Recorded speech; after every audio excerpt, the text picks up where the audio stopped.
Sejarah Sarekat Islam Arfi Faiz Riyadi, 11 Titel 1-5. Latar belakang Sarekat Islam. Sarekat Islam pada awalnya adalah perkumpulan pedagang-pedagang Islam yang diberi nama Sarekat Dagang Islam. Organisasi ini dirintis oleh Haji Samanhudi di Surakarta pada tahun 1905. Dengan tujuan awal untuk menghimpun para pedagang pribumi Muslim, khususnya pedagang batik, agar dapat bersaing dengan pedagang-pedagang besar Tionghoa. Pada tahun 1912, oleh pimpinannya yang baru Haji Umar Said Cokro Aminoto, nama SD, diubah menjadi Sarekat Islam, SI. Hal ini dilakukan agar organisasi tidak hanya bergerak dalam bidang ekonomi, tapi juga dalam bidang lain seperti politik.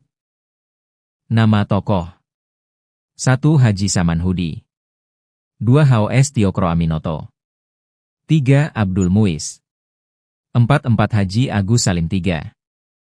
Tujuan Sarekat Islam tidak membatasi keanggotaannya hanya untuk masyarakat Jawa dan Madura saja. Tujuan SI adalah membangun persaudaraan, persahabatan dan tolong-menolong di antara Muslim dan mengembangkan perekonomian rakyat. Tujuan SI ditinjau dari anggaran dasarnya, mengembangkan jiwa dagang, membantu anggota-anggota yang mengalami kesulitan dalam bidang usaha, memajukan pengajaran dan semua usaha yang mempercepat naiknya derajat rakyat, memperbaiki pendapat-pendapat yang keliru mengenai agama Islam, hidup menurut perintah agama. Kongres pertama diadakan pada bulan Januari 1913. Dalam kongres ini Cokro Aminoto menyatakan bahwa SI bukan merupakan organisasi politik, dan bertujuan untuk meningkatkan perdagangan antar bangsa Indonesia, membantu anggotanya yang mengalami kesulitan ekonomi serta mengembangkan kehidupan religius dalam masyarakat Indonesia. Kongres kedua diadakan pada bulan Oktober 1917. Kongres ketiga diadakan pada tanggal 29 September hingga 6 Oktober 1918 di Surabaya.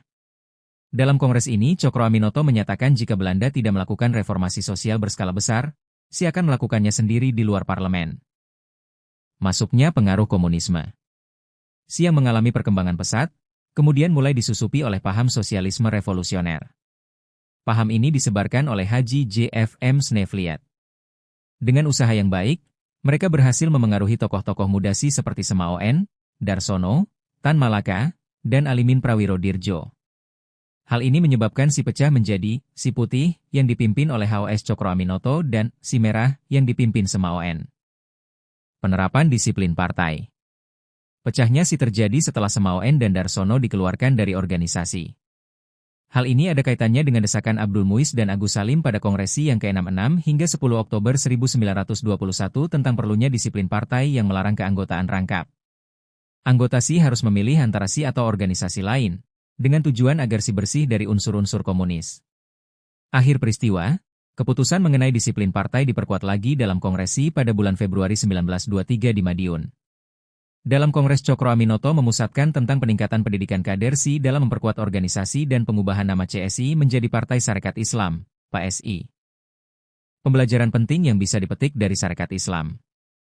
Pentingnya persatuan rakyat untuk melawan ketidakadilan. Mendorong kesadaran nasional dan semangat kebangsaan. Agama dapat menjadi penguat moral dalam perjuangan. Kesimpulan. Pada tahun 1927 nama Partai Sarekat Islam ditambah dengan Indonesia, untuk menunjukkan perjuangan kebangsaan dan kemudian namanya menjadi Partai Sarekat Islam Indonesia, PSII. Perubahan nama itu dikaitkan dengan kedatangan Dr. Sukiman dari negeri Belanda. Namun dalam tubuh PSII terjadi perbedaan pendapat antara Cokro Aminoto yang menekankan perjuangan kebangsaan di satu pihak, dan di pihak lain Dr. Sukiman yang menyatakan keluar dari PSII dan mendirikan Partai Islam Indonesia, PARI. Perpecahan ini melemahkan PSI. Akhirnya PSI pecah menjadi PSI Kartosuwiryo, PSI Abikusno, PSI, dan PARI Dr. Sukiman. Terima kasih.